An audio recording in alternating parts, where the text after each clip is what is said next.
বাঁ হাতের দুজন জোড়াতালির প্রোফাইল দিয়ে কানাডার ভিজিট ভিসা পেয়েছেন। গতকাল বিএফএস গ্লোবাল থেকে পাসপোর্ট দুটি সংগ্রহ করা হয়েছে। আর ডান হাতের দুজন হাই প্রোফাইল দিয়ে আবেদন করেও ভিসা পাননি। দুজন কেন ভিসা পেয়েছেন আর দুজন কেন ভিসা পাননি এ নিয়ে আলোচনা থাকছে আজকের ভিডিওতে। যে দুজন গতকাল কানাডার ভিজিট ভিসা পেয়েছেন তারা ভিসা প্রসেস করিয়েছেন ইউএসসিএ visa park Zindabazar Sylhet office থেকে। মাত্র 1,10,000 টাকার বৈশাখী প্যাকেজের মাধ্যমে কানাডা যাওয়ার স্বপ্ন আপনারও পূরণ হতে পারে। প্রতিষ্ঠানের ঠিকানা এবং বিস্তারিত তথ্য এই ভিডিওর ডেসক্রিপশন বক্সে দেয়া থাকবে। কানাডার ভিজিট ভিসা পাওয়া বা না পাওয়ার পার্থক্যটা আসলে কোথায় তা একটু মনোযোগ সহকারে বোঝার চেষ্টা করুন। আমার হাতে যে দুটি পাসপোর্ট আপনারা দেখতে পাচ্ছেন, একজন ভিসা পেয়েছেন আর একজন পাননি। দুজনের প্রোফাইল প্রায় সেম, একটি জায়গায় শুধু বেশ কম, আর সেটা হলো উনি মানে যিনি ভিসা পেয়েছেন।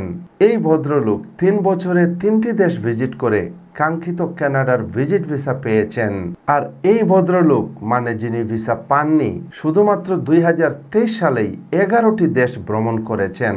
তো ভাইজান, আপনি যখন প্যাকেজের মাধ্যমে 3 থেকে 10টি দেশ এক বছরের মধ্যে 2, 3 বা 5 দিন গ্যাপ দিয়ে ভ্রমণ করবেন, তখনই ভিসা অফিসার ধরেই নেয় আপনার এই ট্রাভেল ইন্টেনশনাল বা উদ্দেশ্য প্রণোদিত। মানে আপনার জেনুইন ট্রাভেল হিস্ট্রি থাকা সত্ত্বেও তা ফেক ট্রাভেল হিস্ট্রিতে পরিণত হয়। তাছাড়া ঘন ঘন বিভিন্ন দেশ ভিজিট করলে প্রমাণিত হয় যে আপনি ঘুরে বেড়ান, কারণ দেশে আপনার কোনো ভালো জব বা বিজনেস নেই। আর ভিসা অফিসার তখন আপনার ভিসা আবেদন নাকচ করে দেন। বর্তমান প্রেক্ষাপটে প্যাকেজের মাধ্যমে অতি দ্রুত সময়ের মধ্যে 3 থেকে 10টি দেশ ভ্রমণ না করে একটু সময় নিয়ে 3 বছরে 3টি দেশ ভ্রমণ করে আবেদন করলে ভিসা পাওয়ার সম্ভাবনা 1000 গুণ বেড়ে যায়। বর্তমানে ইররিলেভেন্ট ট্রাভেল হিস্ট্রির কারণে বেশিরভাগ ভিসা রিফিউজ হচ্ছে। টেম্পারিং করা ট্রাভেল হিস্ট্রির চেয়ে বরং সাদা পাসপোর্টে তার চেয়েও বেশি ভিসা হচ্ছে। চলুন আরেকটি ঘটনার সাক্ষী হই। প্রায় সেম প্রোফাইল দিয়ে আবেদন করে উনি কানাডার ভিজিট ভিসা পেয়েছেন আর উনি ভিসা পাননি। উনার শক্তিশালী ফ্যামিলিটাই, বিজনেসটাই, কান্ট্রিটাই থাকার কারণে সহজেই ভিসা পেয়েছেন। অপরদিকে এই ভদ্রলোক সেম প্রোফাইলের অধিকারী হওয়া সত্ত্বেও ফ্যামিলিটাই না থাকায় রিফিউজ হয়েছেন।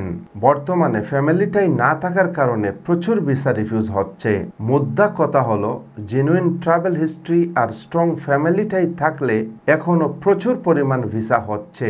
খেয়াল রাখবেন আপনার জেনুইন ট্রাভেল হিস্ট্রি যেন সন্দেহজনক না হয়। দেখা হবে পরবর্তী ভিডিওতে। সে পর্যন্ত ভালো থাকুন, সুস্থ থাকুন আর দেখতে থাকুন আপনাদের সবার প্রিয় চ্যানেল ট্রাভেল ডক্টর।